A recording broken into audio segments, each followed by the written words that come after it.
नमस्ते साथियों, मैं MC हरवार हूँ। आज हम चर्चा करते हैं कि डॉक्टर अंबेडकर जी ने क्यों कहा था कि देश की प्रगति के लिए नागरिकों की आर्थिक सुरक्षा एवं समान अवसर जरूरी हैं।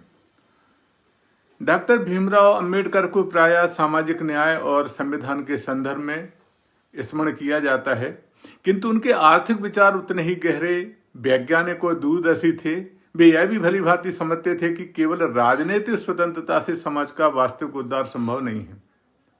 जब तक आर्थिक समानता और आर्थिक न्याय सुनिश्चित नहीं होता है, तब तक लोकतंत्र और स्वतंत्रता केवल औपचारिक अवधारणाएं बनी रहती हैं।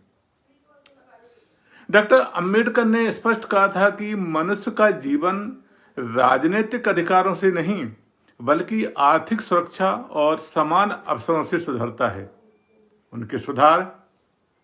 उनके अनुसार भी हम कहें, आर्थिक असमानता लोकतंत्र के लिए सबसे बड़ा खतरा है, क्योंकि जब संपत्ति और संसाधन कुछ हाथों में सिमट जाते हैं, तब बहुसंख्यक जनता निर्णय प्रक्रिया से स्वतः बाहर हो जाती है।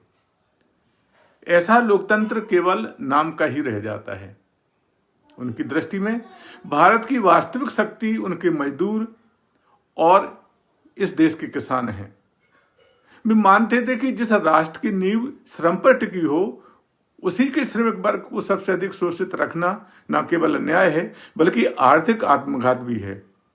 इसी कारण उन्होंने सामाजिक न्याय को सीधे आर्थिक न्याय से जोड़ा। उनके लिए सामाजिक सुधार तभी सार्थक था जब समाज के सभी वर्गों को आर्थिक सुरक्षा, रोजगार और सम्मानपूर्वक जीवन मिले।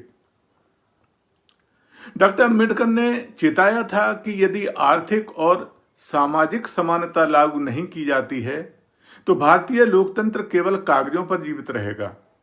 संविधान सभा में दिए गए उनके वक्तव्यों से यह स्पष्ट होता है कि वे राजनीतिक लोकतंत्र को सामाजिक और आर्थिक लोकतंत्र में बदलना चाहते थे। उनका यह विचार आज भी अत्यंत प्रासंगिक है, जब आर्थिक विषमता लगातार बढ़ती जा रही है। तो भूमि सुधार और कृषि पुनर्गठन को डॉक्टर अंबेडकर ने भारत की आर्थिक प्रगति की कुंजी बताया। उन्होंने बहुत पहले यह समझ लिया था कि छोटे और असमान भूमि स्वामित्व वाले ढांचे से ना तो किसान समृद्ध हो सकता है और न ही राष्ट्र। इसलिए उन्होंने वैज्ञानिक भूमि सुधार, सहकारी खेती और राज्य की सक्रिय भूमिका पर बल दिया था। अस्पृश्यों और गरीब वर्गों की आर्थिक स्थिति पर डॉक्टर अंबेडकर विशेष रूप से चिंतित थे। उनका मानना था कि जब तक इन वर्गों की आर्थिक दशा नहीं सुधरेगी, तब तक उन्हें बराबरी का सामाजिक दर्जा नहीं मिल सकता। आर्थिक निर्भरता सामाजिक गुलामी को जन्म देती है। यह उनकी स्पष्ट सोच थी और यह उनका स्पष्ट निष्कर्ष भी था। इसलिए इसी क्रम में उन्होंने राज्य समाजवाद का समर्थन किया। उनके अनुसार राज्य का दायित्व है कि वह हर नागरिक को जीवन की आवश्यक सुविधाएं, रोजगार, शिक्षा, स्वास्थ्य और न्यूनतम जीवन स्तर प्रदान करे। उनके लिए समाजवाद कोई विचारधारात्मक नारा नहीं था, बल्कि मानव गरिमा की गारंटी था। तो हम कह सकते हैं कि डॉक्टर अंबेडकर के आर्थिक विचार हमें यह सिखाते हैं कि आर्थिक स्वतंत्रता के बिना राजनीतिक स्वतंत्रता मात्र दिखावा है। एक न्यायपूर्ण समाज वही है जिसमें संपत्ति और संसाधनों का समान वितरण और न्याय संगत प्रक्रिया हो। आज के भारत में बढ़ती आर्थिक असमानता के संदर्भ में डॉक्टर अंबेडकर का आर्थिक दर्शन न केवल प्रासंगिक है, बल्कि भविष्य के लिए अनिवार्य मार्गदर्शन भी प्रदान करता है।